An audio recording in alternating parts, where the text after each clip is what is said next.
आप देख रहे हैं उत्तर भारत में मोहम्मद मुद्दस्सी। बुलेटिन की शुरुआत करेंगे हेडलाइन के साथ।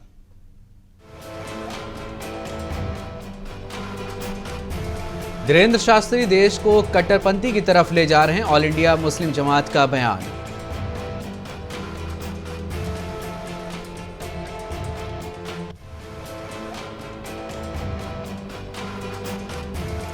बरेली में समाजवादी पार्टी कार्यकर्ताओं का धरना प्रदर्शन, प्रशासन ने एसपी कार्यकर्ताओं को संभल जाने से रोका।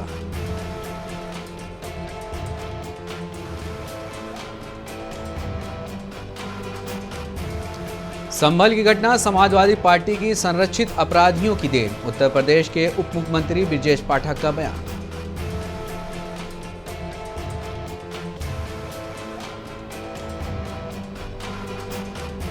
मैनपुर में पेट्रोलिंग के दौरान बुलेट मोटरसाइकिल ने पुलिसकर्मियों को मारी टक्कर, बाइक सवार समेत कई पुलिसकर्मी घायल।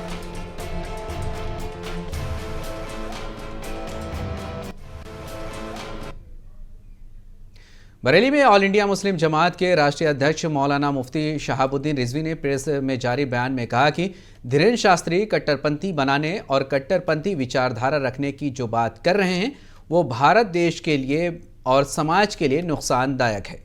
कट्टरपंथी संगठन पीएफआई और धीरेन्द्र शास्त्री में क्या फर्क रह जाएगा। मौलाना ने कहा कि कट्टरपंथी से बहुत सारे देश परेशान हैं, खुद हमारा देश कट्टरपंथी के खिलाफ है, हर मन से ये आवाज़ हमेशा बुलंद होती रहती है।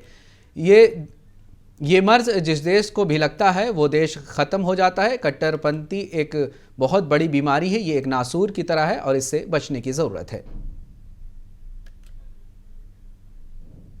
बागेश्वर धाम के बाबा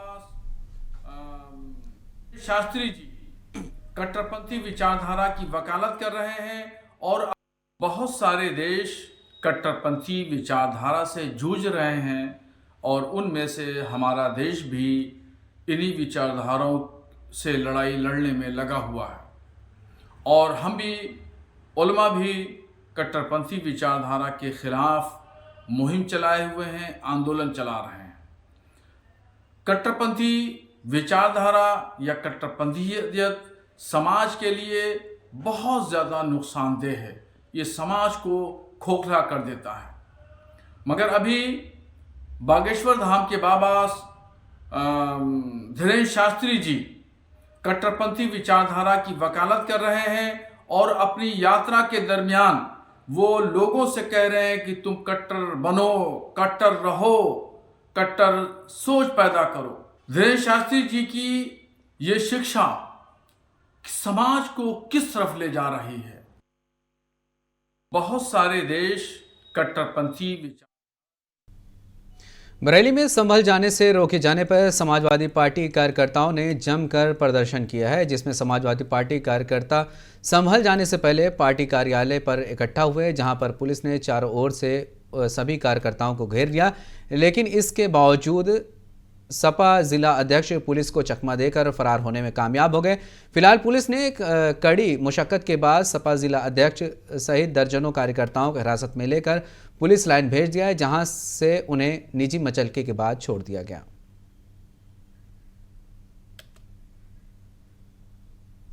पुलिस ने गोली चलाई, आज समाजवादी पार्टी को कार्यकर्ता को अरेस्ट करा जा रहा है।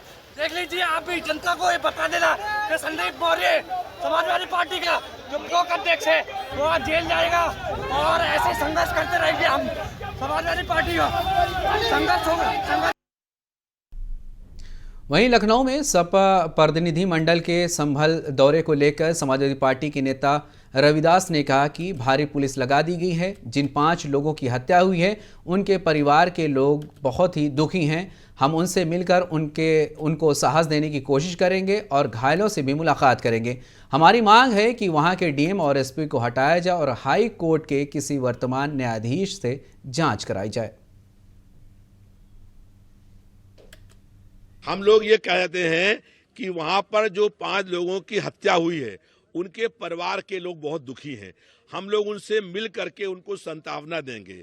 जो लोग घायल हुए हैं उन लोगों को मिलेंगे और हमारा उद्देश्य वहां पर शांति अमन कायम करना है और जो अधिकारी जिम्मेदार हैं वहां के डीएम और एसएसपी उनको हटाया जाए और हाई कोर्ट के वर्तमान किसी न्यायाधीश से जांच कराई जाए। देखिए, हम लोग ये मांग कर रहे हैं कि किसी हाई कोर्ट के वर्तमान न्यायाधीश से जांच कराई जाए, क्योंकि उसमें डीएम खुद दोषी हैं। जब डीएम दोषी हैं तो उसका एसीएम या मजिस्ट्रेट क्या जांच करे। लखनऊ में उत्तर प्रदेश के उप मुख्यमंत्री बृजेश पाठक ने कहा कि समाजवादी पार्टी के मुख्यमंत्री अखिलेश यादव को अपने गिरेबान में झांकना चाहिए। संभल की घटना समाजवादी पार्टी के संरक्षित अपराधियों की देन है। जो संभल के अपराधी हैं वो सब समाजवादी पार्टी के हैं। अखिलेश यादव को देश की जनता से माफी मांगनी चाहिए। संभल की जो घटना है ये समाजवादी पार्टी के संरक्षित अपराधियों की देन है। जो संभल के अपराधी हैं वो सब समाजवादी हैं। अखिलेश यादव जी को प्रदेश की देश की जनता से माफ़ी मांगनी चाहिए। हर स्थिति में हम वहाँ कानून के राज को मेंटेन करेंगे। और समाजवादी पार्टी के जो सांसद विधायक आपस में सिर फटौवल कर रहे हैं, अखिलेश यादव जी को पहले अपनी पार्टी को संभालना चाहिए, फिर कहीं राजनीतिक बयानबाजी करनी चाहिए। और ये उसको राजनीतिक पर्यटन समझ रहे हैं। हर स्थिति में हम प्रदेश को कानून का राज और बढ़िया देने वाले हैं और अपराधियों पर और कड़ाई की जाएगी। अंकुश। अयोध्या में केंद्रीय मंत्री प्रहलाद जोशी ने कहा कि समाजवादी पार्टी हार के बाद सभी चीज़ों में सांप्रदायिक राजनीति करना चाहती। ये ठीक नहीं है। ये लोग समाज में शांतिपूर्ण वातावरण के खिलाफ हैं।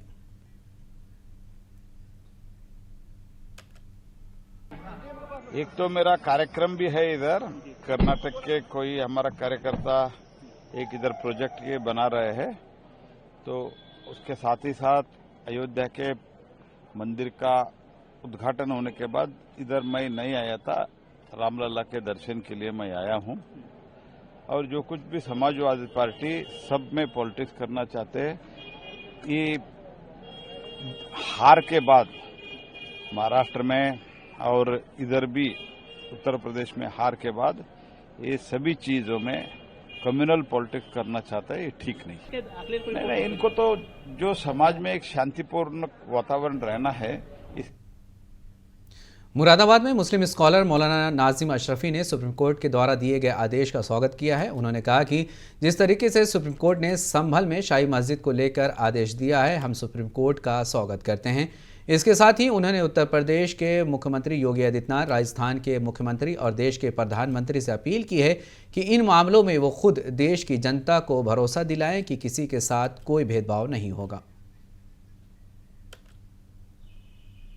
देखिए, सुप्रीम कोर्ट का जो फैसला है वो बहुत ही इस्तकबाल है उस फैसले का, बहुत ही सराहनीय है। एक तरह से मैं समझता हूँ सुप्रीम कोर्ट ने सीधा सीधा ये कहा है कि अभी एक तरफ की आपने बात सुनी है और दूसरी तरफ की बात आप नहीं सुनी, और कैसे आपने कोई फैसला इसमें ले लिया, कैसे डिसीजन ले सकते हैं। देखिए, मुकदमा वहां होता है जहां पक्ष और विपक्ष दोनों होते हैं।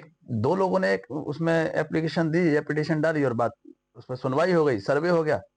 मुझे ये समझ नहीं आता कि आज चलिए सर्वे हो गया, और सर्वे ठीक ठाक हो भी गया था संभल में, मैंने पीछे भी कहा सर्वे अच्छा खासा हो गया था, लेकिन उसके बाद में दोबारा सर्वे।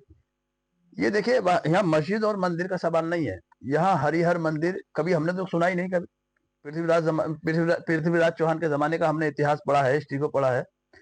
हरिहर मंदिर जैसी चीज का कोई वहां जिक्र है ही नहीं, ना कोई इसका सबूत वहां पर है।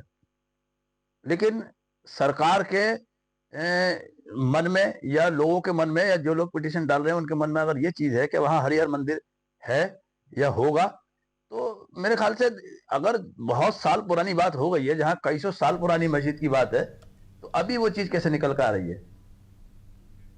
उतरौला विधानसभा से समाजवादी पार्टी के पूर्व प्रत्याशी हसीब खान ने कानपुर पहुंचकर सीसामऊ विधानसभा से नवनिर्वाचित विधायक नसीम सोलंकी और सीसामऊ विधानसभा की जनता को जीत की बधाई दी है। वहीं उतरौला विधानसभा से समाजवादी पार्टी के पूर्व प्रत्याशी हसीब खान ने उन्नाव की पूर्व सांसद अन्नू टंडन से भी औपचारिक तौर पर मुलाकात की और कई अहम मुद्दों पर चर्चा की है।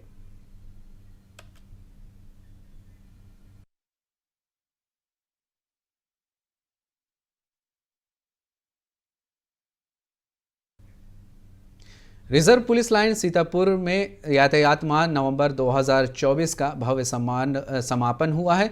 इस अवसर पर यातायात नियमों के प्रति आम जनमानस को जागरूक करने के लिए 12 विद्यालयों के करीब 500 छात्र छात्राओं ने रैली निकाली है।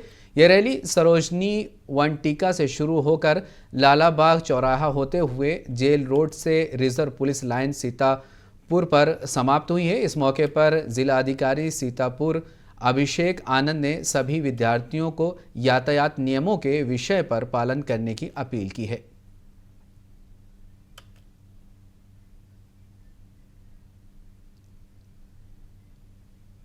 पिछले 1 महीने से 1 नवंबर से पुलिस विभाग द्वारा और यातायात विभाग द्वारा यातायात माह का आयोजन किया गया है।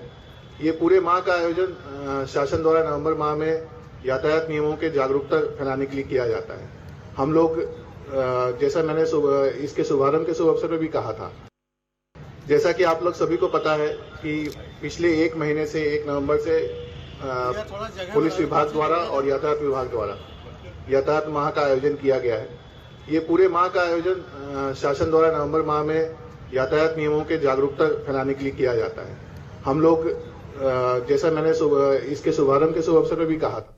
जालौन जिला के कोंच ग्राम रवा में चल रहे श्री राम कथा में जगतगुरु शंकराचार्य स्वामी पहुंचे हैं, जहां पर जगतगुरु शंकराचार्य स्वामी के कोच क्षेत्र के भक्तों ने दर्शन करके उनसे आशीर्वाद लिया है। आपको बताते चलें कि श्री राम कथा के आयोजक और झांसी जालौन ललितपुर के एमएलसी रमा आरपी निरंजन के विनेदन पर शंकराचार्य स्वामी का आगमन हुआ था। शंकराचार्य स्वामी के आगमन पर क्षेत्र के जनता ने उनके तिलक रोरी लगाकर उनसे आशीर्वाद लिया।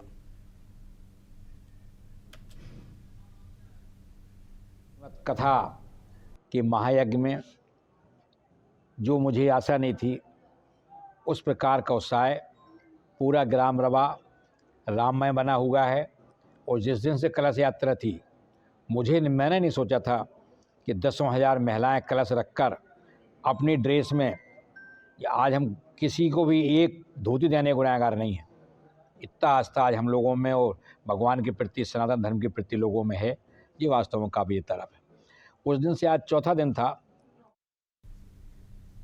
खबर जिला देवरिया से है, जहां पर सुबह सुबह पुलिस की मुठभेड़ में 25,000 रुपए के एक इनामी अभियुक्त को गिरफ्तार किया गया है, जिसके पैर में गोली लगी है। गिरफ्तार आरोपी राहुल अली गोरखपुर का रहने वाला बताया जा रहा है, जो विशाल सिंह हत्याकांड का आरोपी है। इस मामले में पुलिस ने 19 नवंबर को मुख्य आरोपी को गिरफ्तार कर लिया था। इस संबंध में एसएसपी दीपेंद्र नाथ चौधरी ने बताया कि एक बदमाश को मुठभेड़ के दौरान गिरफ्तार कर लिया गया। अब पुलिस पूरे मामले की जांच में जुटी हुई है। हत्या के संबंध में प्राप्त तहरीर के आधार पर अभियोग पंजीकृत किया गया था तथा पुलिस टीम द्वारा घटना का अनावरण करते हुए मुख्य अभियुक्त को पूर्व में ही गिरफ्तार किया जा चुका है।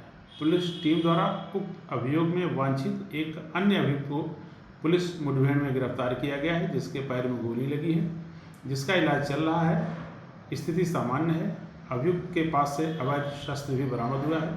नियमानुसार अग्रिम विधिक कार्रवाई की जा रही है।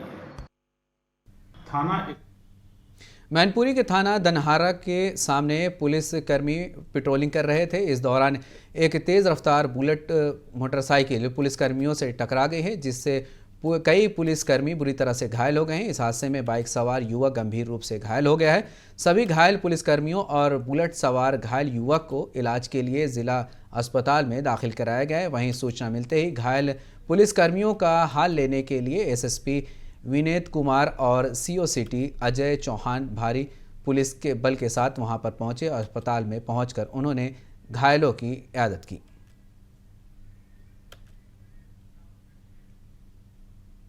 झांसी कलेक्ट्रेट में प्रशासनिक अधिकारी की अदालत में एक ही परिवार के 2 पक्ष में झड़प हो गई है।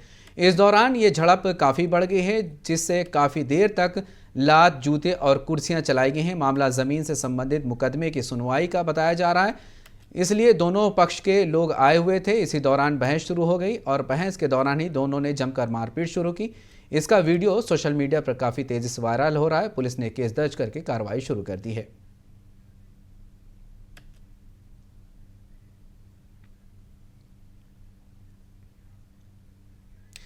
कानपुर देहात के मंगलपुर थाना इलाके के झीझक कस्बे में एक अज्ञात व्यक्ति का शव मिला है। रोड पर पड़ा शव मिलने से लोगों में काफ़ी हड़कंप मच गया है। वहीं सूचना पर पहुंची पुलिस ने शव को कब्जे में लेकर जांच शुरू कर दी है। व्यक्ति की शिनाख्त और मौत का कारण जानने के लिए पुलिस लोगों से पूछताछ कर रही है। वहीं शव को पोस्टमार्टम के लिए भेज दिया गया और पुलिस पूरी मुकदमे की जाँच कर रही है।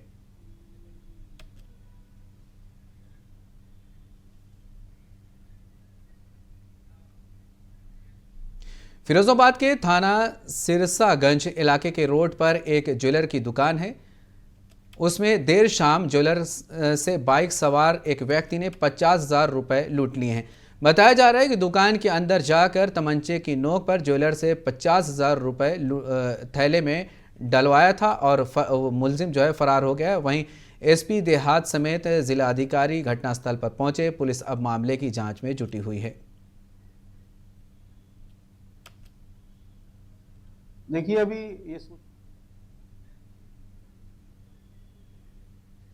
हमारा है यहाँ पर, इसमें एक ये राकेश जी है जिनकी सराफे की दुकान है। ये दुकान पर बैठे हुए थे तो एक व्यक्ति जिसने अपने को शॉल से कवर कर रखा था वहाँ पर आया। उसके पास एक तमंचा था, उसने इनको दिखा के इनसे पैसों की डिमांड की तो इन्होंने उसमें से 50,000 रुपये निकाल के उसको दिए हैं।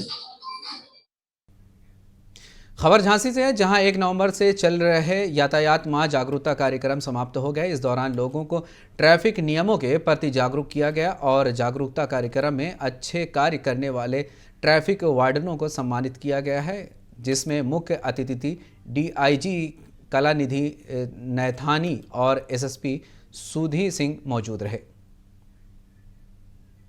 वहाँ पर सुधारात्मक कार्रवाइयाँ भी की गई हैं। इसमें कई स्कूलों में जाकर के कार्यक्रम भी हुए और बच्चों ने जो उत्साह दिखाया है वो अभूतपूर्व है। इसके साथ ही इन्हीं बच्चों ने अपने घर में अपने अभिभावकों को भी जो गलत तरह से ड्राइविंग करते हैं उनको भी टोकना, जिसमें हर परिवार जो है वो जागरूक हो रहा है। और सड़क अनुशासन और सड़क सुरक्षा की हम बात करें। खबर अमरोहा से है, जहां गजरौला थाना इलाके में राह चलती युवती के साथ छेड़छाड़ की गई है और इसका वीडियो भी सोशल मीडिया पर काफ़ी तेज़ी के साथ वायरल हो रहा है। छेड़छाड़ की ये घटना सीसीटीवी कैमरा में कैद हो गई है। वीडियो में साफ देखा जा सकता है कि एक युवक पीली रंग की जैकेट पहनकर 2 युवतियों के पीछे चलता हुआ आया है। युवक युवतियों के कंधे पर हाथ रखकर तेज़ी से भाग जाता है। इस मामले में आरोपी युवक के खिलाफ मुकदमा दर्ज कर लिया गया है। पुलिस का कहना है कि आरोपी को जल्द गिरफ्तार कर लिया जाएगा।